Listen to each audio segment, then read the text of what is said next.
Hello, everybody, and welcome back. My name's Don Arleth, and you're watching World Talks here on TVP World.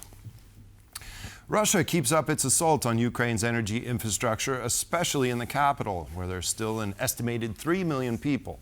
The mayor, Vitali Klitschko, for the second time in recent days, urged residents to relocate to more favorable locations if possible. In the meantime, Ukraine, Russia, and the United States held trilateral negotiations in the United Arab Emirates, which will resume once again on February 1st. The question of the Donbas at the moment is being cited as the main roadblock to the ceasefire agreement. Now, joining me to discuss the events in and around Ukraine is Michael MacKay, former lecturer of University of Kyiv-Mohyla Academy. Hello, and thank you so much for joining us on World Talks. Hello. So there are an estimated 1,300 residential buildings in Kyiv, around 15% of the city's housing stock that would remain without heating after Russian attacks on critical infrastructure. The mayor is calling for people to leave the city if they can. Could we be facing another major humanitarian crisis in Ukraine, this time with disease or epidemic as previously cited by the mayor of Kyiv? We could be, but I see signs of hope today. I see reports from some residents that the heat is back on in some apartments, and most of the city is now on a cycle where they can get maybe 3 hours of power in a day, and this is predictable. Of course, everything depends on whether tonight, or starting now, if Russia begins another terror campaign against energy infrastructure to undo the emergency work that's been done over the past few days. But I think Kyiv and other parts of Ukraine are on the verge of a humanitarian catastrophe, but I think the heroic work of electricity workers and others will probably see this avoided. Well, we've seen Ukraine be so resilient in all of these attacks on its infrastructure. They always find a way to get the lights back on. But, you know, Poland has sent hundreds of generators now to Kyiv to alleviate the situation. Now, Lithuania today announced that they would send an additional 100 generators. You know, how much can help like this alleviate the situation there in the capital? Well, it's putting a Band-Aid on a gaping wound. It, of course, is helped. It's very welcome. But I point out that what these countries are not doing is preventing these attacks by Russians with missiles and drones in the first place. If these European countries did that, then there would be no need to be sending emergency generators, because they would not, the normal electrical infrastructure would not have been destroyed in the first place. So I see this as European countries getting their priorities wrong, talking about reconstruction when the war hasn't even been won and is still raging. I think, of course, again, I want to say that this is welcome. It absolutely is. But what would be more welcome is if these European powers were providing Ukrainians the means to destroy the launch sites, to destroy Russian aircraft in the air, to destroy the production chain of drones starting in Iran and going all the way to hitting their targets in Kyiv. Yes, that's very, very, very true, and something we've been talking about for years on this channel. But you know, I'd like to refer to President Zelensky's speech in Davos, where he pointed out European leaders are really great at talking, but not very good at actually acting and talking the talk, but they need to walk the walk. Do you think that the European leaders are considering those words, especially as tensions rise between the United States and Europe, and the pressure being really solely on Europe for its own defense and increasingly the defense even potentially of Ukraine?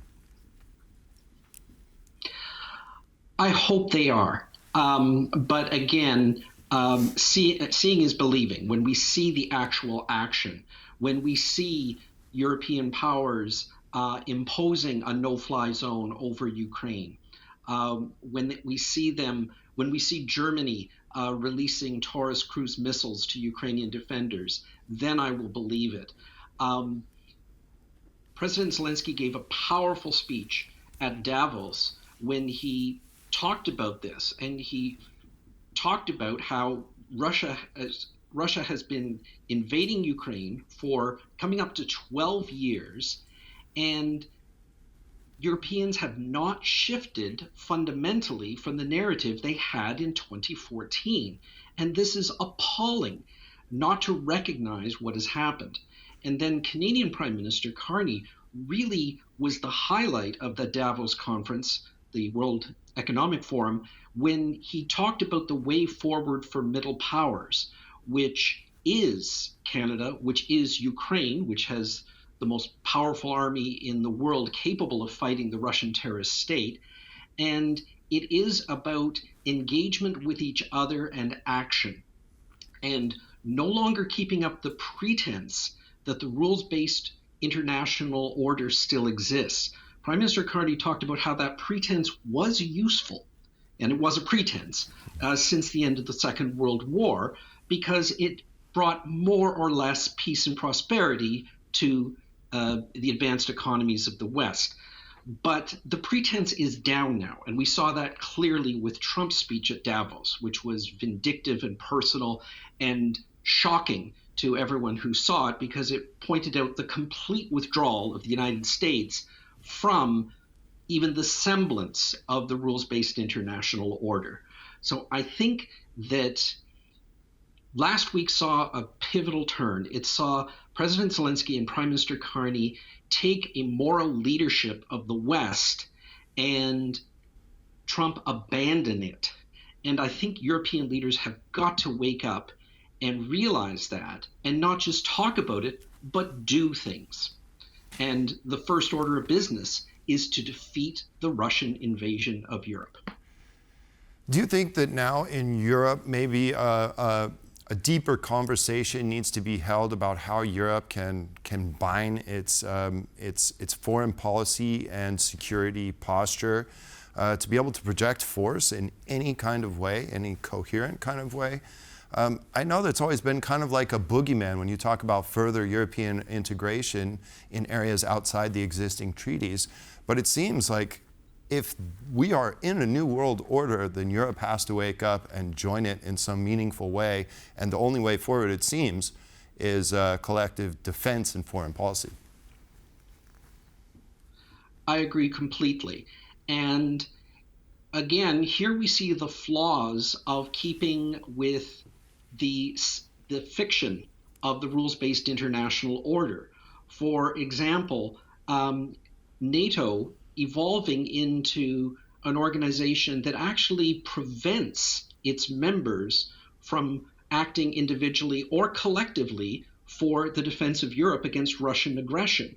The EU, with its unanimity rule, not even able to impose sanctions because of a de facto veto from Hungary, for example.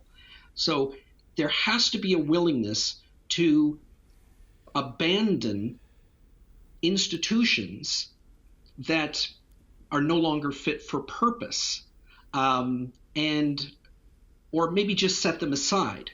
And I think that many of these organizations have reached their League of Nations moment, where a unanimity rule brings about their exit from the international scene and relevance in the face of a deep crisis like what we have here.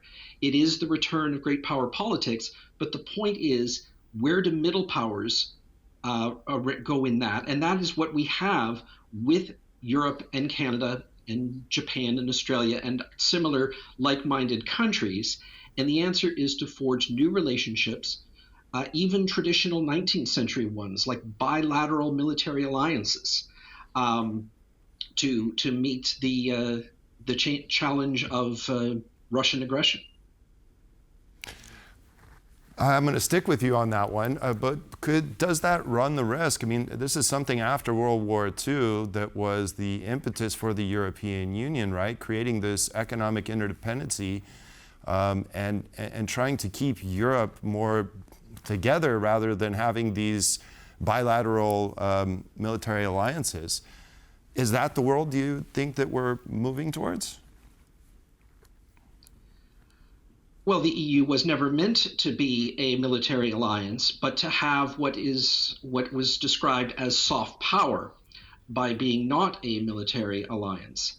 But I think Prime Minister Carney's speech pointed out that that's all very well as that fiction is more or less supported and only violated in bits and pieces by the great powers. But when we see it used as an instrument of domination, which it becomes, and I do not mean by the EU itself, I mean by Russia, by the United States, by China, these countries which can exploit the foundational principles of the EU against it, such as the unanimity rule, turn a country like Hungary against the fundamental values of the European Union and turn it into Russia's veto in the EU. You see, that is the great powers using the semblance of the rules-based order, the rules of the EU that we're going to work by consensus, and that is the way of peace, but turning it against it and turning it into a weapon of war. Mm-hmm. Well, presumably that's why we're all heading in a very different direction right now. I'd like to get back on subject here with Ukraine. The issue of the Donbas there and the United Arab Emirates at this trilateral meeting, it seems that this is the major roadblock to getting to a ceasefire. What does Ukraine do at this point when it's really sitting between a rock and a hard place on this issue with the United States and Russia demanding that they leave the territory to Russia that they still occupy? How does this situation get solved? Well, there was never going to be a ceasefire under any circumstance because Russia doesn't want it. So, and if it wasn't this issue of Donbas, they would invent something else, and they have in the past. Don't forget that we've been going through this for about 11 years since the first Minsk agreement, this sham of negotiating for a ceasefire leading to peace talks. So the issue of Donbas is the current thing, and the reason why the Russians emphasize it is that they know it creates the point of impossibility. Because we know that were Ukraine to cede its last fortifications in the east, which are in Donetsk region, and to Russia, all it would do would be move the front line of Russia's invasion of Europe about 100, 200 kilometers further west towards Poland and Germany and the other countries. And it's a non-starter, but it's raised by the Russians to create this tipping point, this point of impossibility, and to hope that, especially with the compliant Americans, that the blame can be shifted onto Ukraine. So in this very difficult situation, what Ukraine can do is keep negotiating because they have to somehow keep the Americans involved. They know it's not actually negotiations with the Russians, but it is a way to keep Americans from complete isolationism, which frankly, Ukrainians are the only Europeans doing a good job of keeping the Americans involved in Europe and in Western security at all. So we have to wish the Ukrainians luck as they have to keep being open, keep accepting a ceasefire, but they have an obligation to defend their country and to keep their people from being killed and enslaved by the invaders. So it is a very difficult road that they're on. Very difficult indeed, and we will see how that continues on February 1st. Michael MacKay, former lecturer at University of Kyiv-Mohyla Academy. It's been a great conversation, and if I wasn't limited by time, we would continue to keep talking. Thank you so much for joining us. I understand. Thank you for having me. And that concludes this edition of World Talks. Thanks for joining us, and stay with us for more here on TVP World.